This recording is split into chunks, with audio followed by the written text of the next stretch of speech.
Shalom bien-aimés dans le Seigneur, shalom chers combattants dans l'évangile, shalom la jeunesse vivante, shalom les amoureux de l'évangile et shalom les passionnés de l'évangile. Que le ciel soit ouvert au-dessus de vous et que Dieu vous bénisse.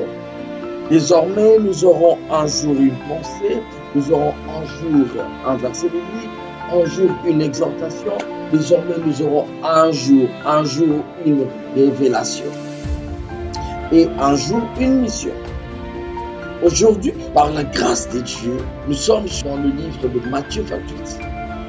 Vous savez, on nous a tant enseigné, on nous a tant prêché sur des choses ayant trait à la chair et entrée à l'homme. La Bible dit, afin que vous deveniez enfants de Dieu. Devenir enfant de Dieu. Ce qui veut dire, on ne cherche pas Dieu pour le faire, pour se faire. C'est-à-dire ce que Dieu peut faire. Mais on cherche Dieu afin de devenir enfant de Dieu.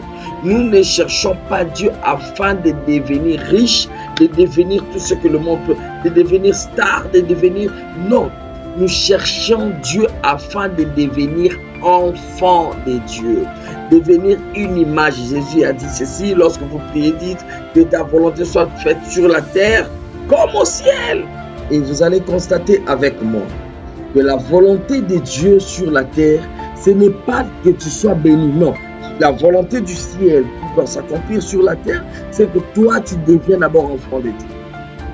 Tu arrêtes de suivre Dieu parce que nous n'avons pas molanga, nous avons monanga, nous avons telema kota bitumbananga, nous deviens enfant de Dieu.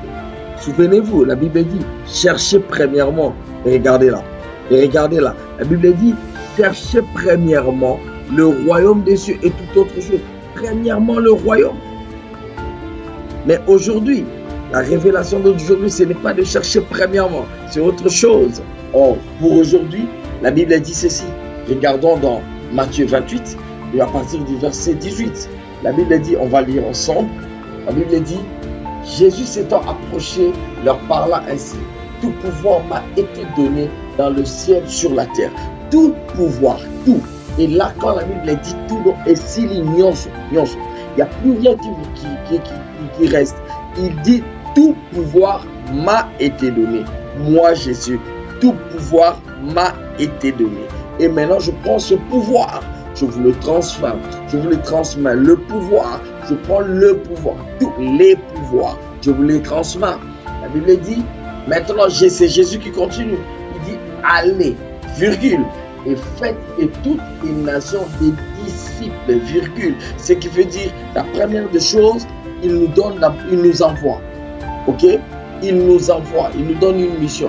Il nous envoie, on va aller pour faire quoi? Il dit allez. Première des choses, commence par obéir. Pas d'abord, comme il a fait avec Abraham. Il dit Abraham, quitte. Tu commences par quitter. Allez. Allez pourquoi? Pour faire de toutes les nations des disciples. Et comment faire de cette nation des disciples? Il dit vous allez commencer par les baptiser au nom du Père, du Fils et du Saint-Esprit. Ce qui veut dire, jeune, tu as la mission d'évangéliser, de gagner des âmes pour Christ et de les envoyer à être. Et non gagner des âmes pour les Nganda. Non, nous sommes appelés à gagner des âmes pour Christ. C'est ça la mission que Jésus nous a laissée. Or, aujourd'hui même, dans nos moments de prière, il nous est difficile de prier pour les âmes perdues.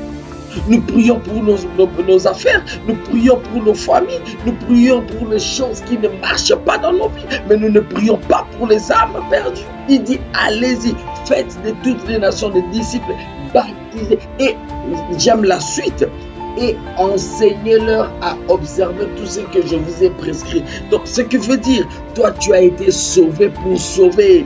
Tu as été sauvé pour que l'autre âme aussi soit sauvée. Tu as été sauvé, tu es en Jésus, afin que l'autre aussi revienne à Jésus. Ta vie ne te limite pas à toi. Et enseigner. Et aujourd'hui, nous avons même honte de parler de Jésus à notre prochain, à nos voisins. Nos vies ne reflètent pas l'image d'un enfant de Dieu. Vous savez une chose, si tu n'arrives pas à parler de Jésus, si tu n'arrives pas à parler, Fais de sorte que ta vie soit l'image du ciel sur la terre. Parce que tu n'es pas de ce monde. Tu es dans ce monde, mais tu n'appartiens pas de ce monde. Fais au moins de sorte que, les amis, les temps qu'on est en train de se battre dans nos églises, on est en train de créer des rivalités. Pendant ces temps, les âmes meurent dehors. Pendant ces temps, les âmes meurent, les âmes meurent. Et dans ça, Jésus n'est pas avec nous. Il dit, en faisant ces choses-là, commencez par aller. 2, faire des nations des disciples. 3, baptiser.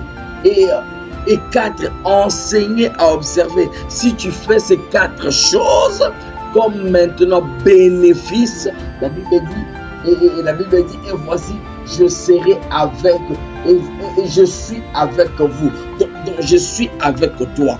Je suis avec vous tous les jours jusqu'à la fin du monde. Comment est-ce que Jésus va être avec? Jésus va accompagner tes affaires, va accompagner ta vie au moment où toi tu ne fais pas ce qu'il dit. Souvenez-vous, souvenons-nous. Il a dit seul ceux qui écoutent et qui mettent en pratique.